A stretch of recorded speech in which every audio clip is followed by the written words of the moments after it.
اے ریاکار فقی اور فریسیو، تم پر افسوس کہ پیالے اور رکابی کو اوپر سے صاف کرتے ہو مگر وہ اندر لوٹ اور ناپرہیزگاری سے بھرے ہیں۔ اے اندھے فریسی، پہلے پیالے اور رکابی کو اندر سے صاف کر تاکہ اوپر سے بھی صاف ہو جائے۔ اے ریاکار فقی اور فریسیو، تم پر افسوس۔ ابدی اور غیر متغیر کلام خدا کو جاننا۔ بائبل جو وقت سے ماورا ہے خدا کو جاننا۔ حصہ 12 نجات کو ماضی کی نجات، حال کی نجات اور مستقبل کی نجات میں تقسیم کیا جا سکتا ہے۔ ماضی کی نجات سے مراد وہ وقت ہے جب خدا کے لوگ جو سمجھتے تھے کہ یہ دنیا ہی سب کچھ ہے، خدا کی طرف سے بلائے گئے اور خدا کے فرزند کہلائے تھے۔ اس سے مراد وہ مقام ہے جہاں سے کامل خدا کی ہدایت سے ایمان کی ابتدا ہوئی تھی۔ یہ واقعہ ایک ایسا واقعہ ہے جو ہماری زندگی میں صرف ایک بار ہوتا ہے اور اس کا اظہار روح القدس کی آمد، روح القدس کا بپتسمہ یا خدا کا فضل حاصل کرنے کے طور پر بھی کیا جا سکتا ہے۔ ہر کوئی نجات پانے کی یکساں حالت کا تجربہ نہیں کرتا ہے۔ کچھ لوگ روح القدس کی نعمت کے ساتھ ہو سکتے ہیں، جیسا کہ بیگانہ زبان میں دعا کرنا، جبکہ دوسروں میں ایسا رجحان نہیں ہو سکتا۔ بہرحال سب کے لیے ایک مشترکہ تجربہ گناہ کے بارے میں آگاہی اور گنہگار ہونے کی پہچان ہے۔ بس اسرائیل کا سارا گھرانہ یقین جان لے کہ خدا نے اسی یسوع کو جسے تم نے مصلوب کیا، خداوند بھی کیا اور مسیح بھی۔ جب انہوں نے یہ سنا تو ان کی دلوں پر چوٹ لگی اور پطرس اور باقی رسولوں سے کہا،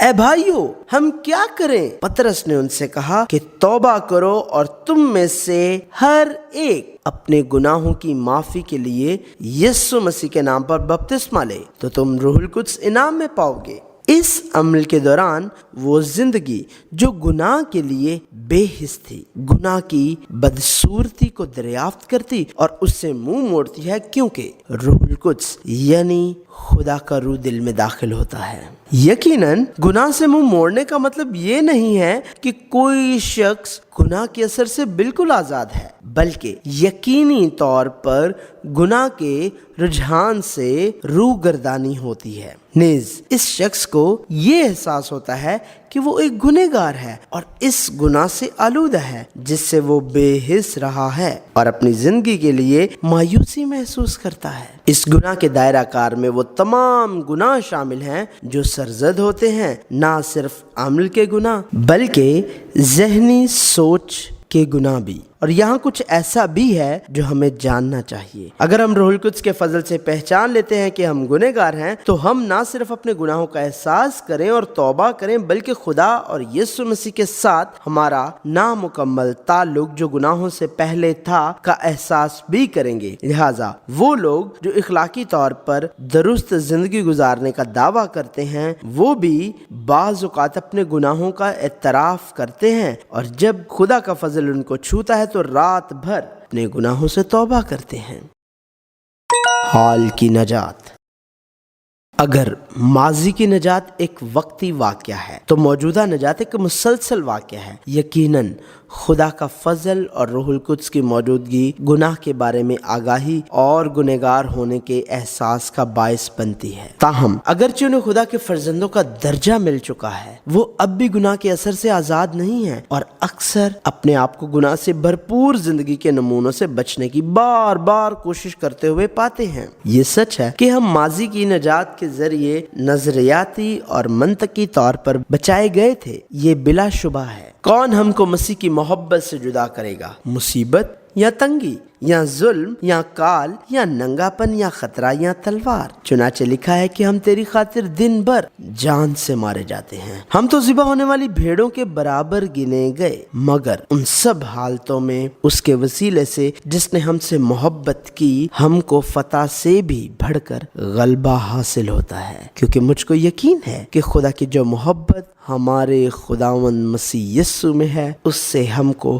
نہ موت جدا کر سکے گی، نہ زندگی، نہ فرشتے، نہ حکومتیں، نہ حال کی نہ استقبال کی چیزیں، نہ قدرت، نہ بلندی، نہ پستی، نہ کوئی اور مخلوق۔ تاہم نجات یافتہ شخص کی زندگی کے اپنے اتار چڑھاؤ ہوتے ہیں۔ اصل گناہ کو مستقل طور پر حل کر دیا گیا ہے، لیکن اعمال کے گناہوں کا رجحان اب بھی برقرار ہے۔ لہٰذا جب ان اعمال کے گناہوں کی وجہ سے خدا کے ساتھ ہمارا رشتہ بناوٹی ہو جاتا ہے تو وہ ذریعہ جو ہمیں ایک بار پھر نجات فراہم کرتا ہے وہ ہے توبہ۔ توبہ نہ کرنے کا مطلب یہ نہیں ہے کہ ماضی کی نجات جو کہ خدا کی قدرت کی بلاہٹ ہے بہرحال ضائع ہو گئی ہے۔ اس کا سیدھا مطلب یہ ہے کہ خدا کے ساتھ اپنے تعلقات کو اس طرح سے بحال کرنا جاری رکھیں جس سے ہم شرمندہ نہ ہوں۔ اب میں اس لیے خوش نہیں ہوں کہ تم کو غم ہوا، بلکہ اس لیے کہ تمہارے غم کا انجام توبہ ہوا، کیونکہ تمہارا غم خدا پرستی کا تھا، تاکہ تم کو ہماری طرف سے کسی طرح کا نقصان نہ ہو، کیونکہ خدا پرستی کا غم ایسی توبہ پیدا کرتا ہے جس کا انجام نجات ہے، اور اس سے پچھتانا نہیں پڑتا، مگر دنیا کا غم موت پیدا کرتا ہے۔ پس دیکھو اسی بات نے کہ تم خدا پرستی کے طور پر غمگین ہوئے تم میں کس قدر سرگرمی اور عذر اور خفگی اور خوف اور اشتیاق اور جوش اور انتقام پیدا کیا۔ تم نے ہر طرح سے ثابت کر دکھایا کہ تم اس امر میں بری ہو۔ پس آؤ مسیح کی تعلیم کی ابتدائی باتیں چھوڑ کر کمال کی طرف قدم بڑھائیں اور مردہ کاموں سے توبہ کرنے اور خدا پر ایمان لانے کی اور بپتسموں اور ہاتھ رکھنے اور مردوں کے جی اٹھنے اور ابدی عدالت کی تعلیم کی بنیاد دوبارہ نہ ڈالیں۔ اس سے تم بے دیکھے محبت رکھتے ہو، اور اگرچہ اس وقت اس کو نہیں دیکھتے تو بھی اس پر ایمان لا کر ایسی خوشی مناتے ہو جو بیان سے باہر اور جلال سے بری ہے، اور اپنے ایمان کا مقصد یعنی روحوں کی نجات حاصل کرتے ہو۔ رسول کی نصیحت یہ ہے کہ نجات حاصل کرنے کی دوڑ نہ لگائیں، کیونکہ ماضی یا حال کی نجات نامکمل ہے، بلکہ یہ ان لوگوں کی طرح دوڑنا ہے جنہوں نے نجات حاصل کی ہے۔ مستقبل کی نجات۔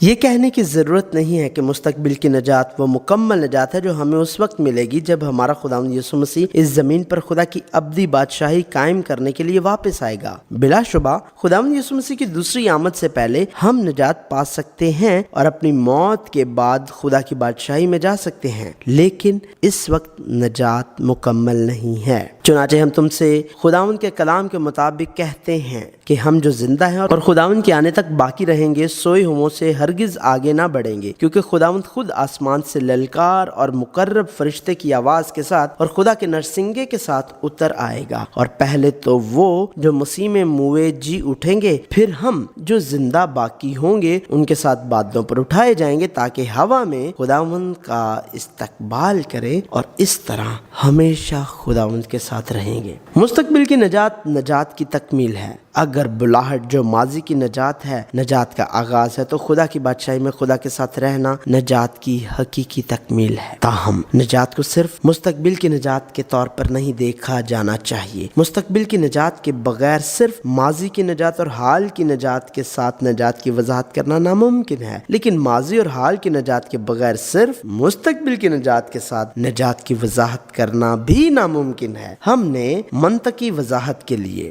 ماضی، حال اور مستقبل میں نجات کی وضاحت کی ہے، لیکن حقیقت میں نجات ایک ہے۔ اگر ماضی کی نجات خدا کی خود مختاری پروردگاری کے ذریعے مکمل ہوئی تو یہ لامحالہ موجودہ نجات کی طرف لے جائے گی، جو بدلے میں مستقبل کی نجات کی طرف لے جاتی ہے۔ یہ کبھی بھی بیچ میں کہیں خدا کے جوش سے منقطعیاں الگ نہیں ہو سکتی ہے۔ لہٰذا خدا کے فرزند کے طور پر اگر آپ خدا کے لوگوں کا حصہ ہیں جہاں سے ماضی کی نجات شروع ہوئی تھی، تو پھر اگر آپ موجودہ نجات کے اتار چڑھاؤ سے گزرتے ہیں تو آپ کسی شک کے بغیر خدا کے مقرر کردہ وقت میں مستقبل کی نجات، ابدی نجات تک پہنچ جائیں گے۔